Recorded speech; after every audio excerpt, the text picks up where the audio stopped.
In a previous video, I was slagging both Scrum jargon and Lean Six Sigma, which is another management fad filled with jargon. The reason these deserve a great deal of skepticism is that they are inappropriately used outside of what was an entirely appropriate management framework in the proper context. Lean manufacturing is a financially sound principle.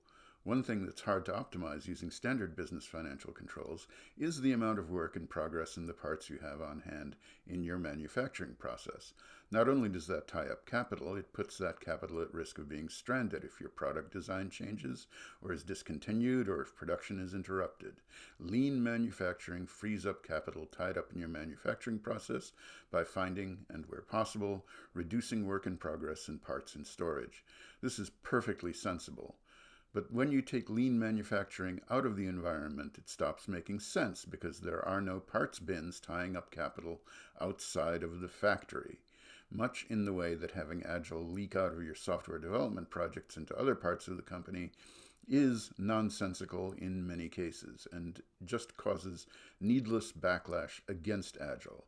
Inappropriate use of sensible frameworks is how management fads are born.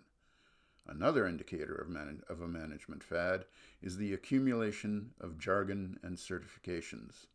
Senior management at enterprises that aren't natively software development shops may be more familiar with the benefits of lean manufacturing and the hazards of a management fad like Lean Six Sigma and their black belts.